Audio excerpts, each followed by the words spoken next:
Halo Ozer, selamat datang di OS Radio Jakarta, radionya anak Politeknik. Kali ini saya dengan Farel akan membawakan materi tentang apa sih, Rel? Oke, pada kesempatan kali ini kita bakal bahas soal 3 migrasi. Ada 3 migrasi, yaitu migrasi BPA, migrasi BATG, sama migrasi Timbal. Kalian penasaran? Check this out. Apa itu migrasi BPA? BPA adalah bahan kimia yang digunakan dalam pembuatan plastik polikarbonat dan resin epoksi. BPA ini terjadi dalam kemasan air galon isi ulang. Migrasi pada kemasan air galon bisa terjadi dikarenakan penggunaan kemasan air galon yang digunakan secara berulang-ulang. Nah, itu mengakibatkan beberapa zat kimia pada air galon itu bisa mencemari kemasan air minumannya. Bahaya BPA ini sendiri bisa mengakibatkan gangguan hormon endokrin, gangguan kesuburan pria, diabetes 2, dan lebih parahnya lagi bisa mengakibatkan kanker. Solusinya, kalian bisa menggunakan galon BPA free yang terdapat pada kode galon, yaitu kode dengan kode plastik nomor 1. BATG merupakan senyawa kimia yang digunakan oleh sebagian industri sebagai bahan pembuat dari epoksi resin. Epoksi resin merupakan resin sintetis, salah satunya adalah laminasi. Bagaimana migrasi BATG bisa terjadi? Karena interaksi BATG dengan makanan, perubahan suhu, serta waktu lama kontaknya. Lalu, bahaya dari batik itu sendiri yaitu dapat menghambat perkembangan otak dan janin, gangguan pada reproduksi manusia, dan dapat mengakibatkan kanker.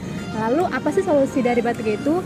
Yaitu mengurangi konsumsi olahan kaleng, pilihlah makanan yang fresh, lalu pilihlah produk dan kemasan yang bebas batik. Nah, kita udah sama-sama menyimak soal bahaya migrasi. Bahaya migrasi lainnya yaitu timbal. Kenapa timbal? Sebelum kita masuk ke topik pembahasan, timbal sering kita jumpai pada bahan kemasan makanan. Bahan kemasan makanan yang terdapat timbal, salah satunya adalah bahan kemasan gorengan pinggir jalan ini. Kemasan yang mengandung tinta jika digunakan untuk mengemas bahan makanan yang berminyak seperti gorengan, maka minyak panas pada gorengan akan mengeluarkan timbal. Secara otomatis, timbal akan bermigrasi ke makanan.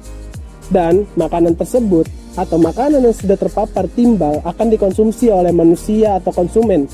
Bahaya pada paparan timbal itu tidak baik untuk kesehatan.